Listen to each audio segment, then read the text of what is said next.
안녕하십니까. 저작거리의 알레고리적 상상력 오늘 9번째 와우정룡입니다. 와우정룡은 2000년 무협소설을 원작으로 이한이 연출한 작품입니다. 1954년 대만에서 태어나 성장한 이한이라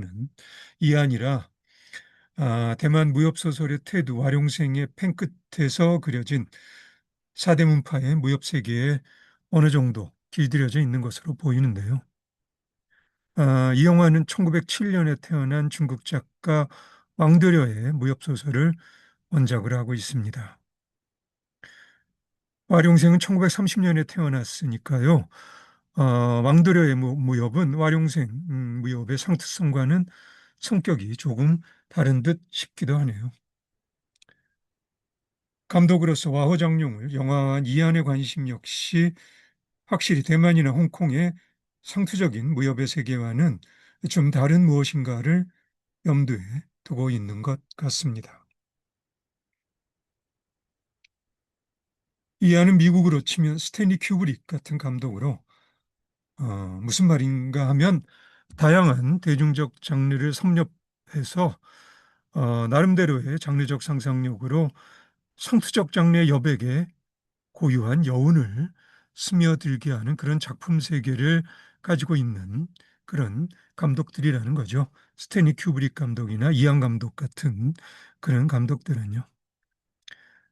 라이프 오브 파이, 새끼, 브록벤 마운틴, 헐크, 라이드 위드 데블, 아이스톰, 센스 앤 센시빌리티 등과 같은 이 안에 필모그래피를 구성하는 작품들의 면면을 봐도 이 점은 분명하죠. 중국어권 저작거리의 대중적 상상력의 한 축인 무협이라는 장르에 기반을 둔 이 영화가 복음을 돋보이게 하는 화려한 건법과 중력을 극복한 경공술의 눈요깃거리 너머에서 스토리텔링의 여백에서 어떤 여운을 남기는 연기적 지점을 담보하고 있는지 역시 무협세대에 속하는 나의 관심이 없을 수는 없습니다. 실제로 이 영화는 비영어권 작품으로는 6번째로 아카데미 작품상 후보에 올라서 최종적으로는 외국어 영화상을 수상하고요. 적어도 미국에서는 박스오피스에서도 성공적이어서 예술성과 대중성을 동시에 거머쥔 작품으로 평가받는 그런 작품입니다. 와우 장룡의 중심에는 5명의 등장인물들이 있습니다. 우선 리무바이가 있는데요. 그는 중년의 나이에 뛰어난 무공과 고결한 인품으로 무림의 존경을 받는 무당파의 장문입니다. 1986년 소위 홍콩 누아르의 핵심적인 작품 영웅본색으로 주가를 높인 주윤발이 무당파의 장문인으로서 꽤 묵직한 무공을 나름대로 설득력 있게 연기합니다. 1955년생 주윤발도 50년대 중반 발표되기 시작한 홍콩 무협의 지존 김용의 무협소설들과 상당히 친숙해져 있었을 거라 짐작되고요. 그리고 리무바이의 삶의 수련. 그녀는 무당파의 속가 여성 제자로서 세속에서 아버지에게 물려받은 표구기를 뿌려가는 그런 리무바이의 삶입니다. 또 다른 여성으로서 북경의 고위관리 옥대인의 딸 교룡, 곧 결혼을 앞둔 교룡은 무림의 일견 거침없고 걸림없어 보이는 세계를 동경하지 하는 그런 인물입니다. 1979년에 태어났으니까 주윤발에 비하면 신세대라 할 수 있는 장치가 연기한 다람쥐 같은 교룡의 무공도 쓸만했고요. 교룡과 사생 결단을 내는 수련의 무공을 연기한 양자경도 그만하면 수준급이라 할 수 있을 겁니다.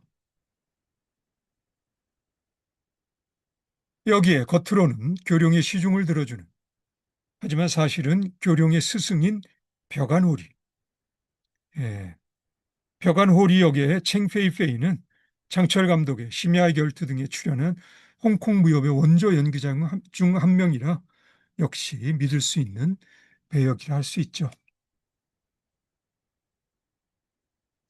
마지막으로 약간 애매한 역할인데요. 서역 사막의 마적단 두목 소호가 있습니다. 그는 교령이 오래전 옥대인이 서역에서 근무할 때 만나서 사랑에 빠졌던 인물입니다. 소호 역을 맡은 장치는 1976년생으로 그 당시만 해도 아직 신인이었죠. 자, 와호 정룡은 이 5명의 인물들이 서로 얽히고 풀리는 이야기입니다. 와호 정룡이란 이 한자는 옛날 중국집에서도 흔히 볼 수 있었던 그림, 즉 호랑이의 웅크린 자세와 구름 속에 감춰진 용의 기세를 의미하는 한자 성어인데요. 감춰진 영웅에 대한 중국의 속담에서 유래되었다 합니다. 영화 속에서는 항상 서로 겨루어야 하는 무림의 소란함과 그에 못지않게 소란한 인간의 마음을 가리키는 말로서 와호장룡이란 사자성어가 표현되어집니다. 호랑이와 용이 부딪히는 소란하고 번다한 무림이야 영화의 표면에서도 잘 드러나지만 인간이 내면에서 드러나지 않게 요동치는 소란하고 번다한 마음은 영화의 한 큐 아래에 귀를 기울여야 들을 수 있을성 싶습니다. 사실 마오장룡은 이 5명의 등장인물들 중에 누구를 이야기의 중심에 놓느냐에 따라 여러 이야기가 나올 수 있는 스토리텔링이라 할 수 있습니다. 무협이면서도 꽤 차분한 분위기의 영화이지만 이런 식으로 영화에 접근하면 꽤 소란하고 번다한 인간의 심리가 귀청에 시끄럽게 울리는 그런 영화이기도 하죠. 가령 리무바이의 삶의 수련을 봅시다. 그녀는 리무바이를 사랑했는데요. 하지만 사랑보다 덕목을 택하는 여인입니다. 오래전 수련의 약혼자는 리무바이의 의형제였는데 리무바이의 목숨을 구하기 위해 자신의 목숨을 희생하는 그런 사람이었습니다. 그러니 수련으로서는 리무바이를 향한 자신의 사랑을 드러낼 수가 없었겠죠. 게다가 무당파는 도가의 수행을 근본으로 하는 문파입니다. 리무바이가 무당파의 장문인으로서 수련과의 사랑에 연연할 수는 없는 노릇이겠죠. 그런데 어느 날 리무바이가 무당산을 나와 세속으로 내려오겠다는 선언을 하는 것입니다. 그러니 어찌 수련의 마음이 요동을 치지 않겠습니까? 게다가 자기보다 훨씬 나이가 어리고 재기발랄한 교룡이 나타나 리무바이의 관심을 끌고 있는 것입니다. 수련역을 맡은 양자경은 이 소란함을 엄청난 고요함으로 연기합니다. 정말 놀라운 연기적 성과라 아니할 수 없겠네요. 그런데 소란함으로 따지면 교룡 또한 만만치가 않습니다. 일단 역할의 성격이 소란스러워요. 어린 나이에 서역 마적단 두목과 정념의 불을 태우고 강호에서 가장 흉악하다 악명이 자자한 벽안호리를 곁에 두고 스승으로 모시고 게다가 그를 모르는 그녀에게 무당파 비급의 귀결 중 정작 핵심적인 부분은 빼고 일러주고 청령검이라는 보검을 훔치고 결혼 첫날 밤 신방에서 도박 나와 강호에서 온갖 소란을 다 부리는 그런 여인입니다. 하지만 그래봐야 이제 20 남짓한 나이죠. 무당파 비급 덕분에 아직 어린 나이임에도 자신의 무공이 어느새 자신의 스승을 훨씬 앞질렀다는 것을 깨달았을 때 그녀 마음의 요동이 느껴지는지요. 그런데 어느 날 자신의 가문과 결혼이라는 틀 안에 갇혀서 사사로운 틀 따위는 언제든지 박살 내버릴 수 있는 무림 세계를 동경하는 그녀 앞에 리무바이라는 거인이 나타난 겁니다. 400년 된 내력의 청명검이라는 보검과 무당파 장문인의 제자라는 매혹, 지고 싶지 않은, 그러나 어쩌면 자기로서는 넘을 수 없을지도 모르는 거대한 산에 끌리는 교룡 내면의 소란함을 장찌이가 그 역할에 다른 누군가를 떠올릴 수 없는 설득력으로 연기합니다. 바로 이런 역할이 내 생각에 저격이라는 겁니다. 교룡의 사부, 벽안호리에게 세상은 온통 적들의 천지이죠. 죽이지 못하면 내가 죽습니다. 리무바이의 사부였던 무당파 장문인에게 접근해 독살하고요. 무당파의 비급을 훔쳐내는 일 따위야 그녀가 살아왔던 삶입니다. 그녀가 어떤 식으로 자신의 행위를 합리화하던 간에 말이죠. 하지만 이렇게 거의 절대악에 가까웠던 그녀도 교룡에게만큼은 속수무책입니다. 교룡이야말로 그녀가 유일하게 사랑한 인물이라 할 수 있습니다. 그런데 그런 교룡이 상황이 불리해지자 단호하게 자신에게서 등을 돌린 겁니다. 게다가 언제라도 자신을 죽일지 모르는 리무바이에게 끌려 자기 대신 그를 사부로서 모실지도 모르는 처지가 되었을 때 벽안오리의 요동치는 심사는 어떠했겠습니까?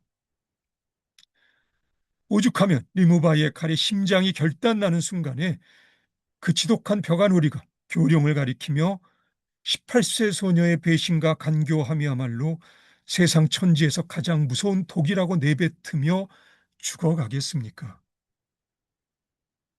산전수전 다 겪은 관록의 연기자 챙페이페이는 벽안우리의 소란함을 쉽게 볼 수 없는 악역의 소박함으로 연기하지 않은 듯 연기합니다.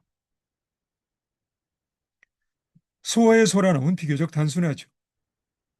내공은 없고 왜곡만 있는 마족으로서 그의 삶은 원래가 단순했습니다. 몇 년 전 자신이 품에 안았던 자그마한 소녀가 이제는 자신의 그릇으로는 담을 수 없을 만큼 커버렸을 때 자부심 강한 남자가 느낄 수밖에 없을 소란함이 소호의 것입니다. 와우 장룡의 호랑이와 용이 소호와 교룡을 의미한다 해도 큰 억지는 아닐 정도로 표면에서 이야기 전체에 요동치는 소란함을 담당하는 젊은 장첸과 장찌입니다. 장첸은 이 소란함을 큰 무리 없이 적절하게 소화하죠. 이렇듯 와우 장룡의 인물들이 여기서 거론하지 않은 인물들까지 포함해서 예, 예, 여러 인물들이 등장합니다. 저마다 자기 이야기의 주인공들이지만 그래도 역시 이 영화의 중심에는 리무바이가 있습니다. 리무바이가 수련에게 애틋한 마음을 품은 것은 사실이겠고요.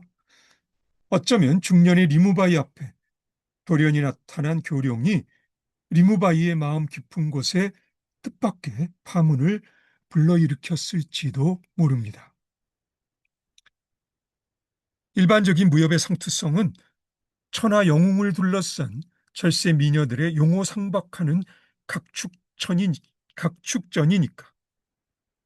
예, 그런 상투성으로 보자면 그럴지도 모른다는 그런 얘기입니다. 하지만 와우장룡을 이런 식으로 처리하기에는 이 영화의 시작 부분이 뭔가 범상치가 않습니다. 네, 그러면 오늘은 시간 관계로 여기까지 하고요. 다음에 다시 만나서 무언가 범상치 않은 와우 장룡의 리무바이를 중심으로 한 시작 부분에 대한 이야기를 우리 다시 함께 나눠보도록 합시다. 그러면 오늘은 여기까지 하겠습니다. 오늘도 수고 많으셨고요. 그럼 다음에 다시 봅시다.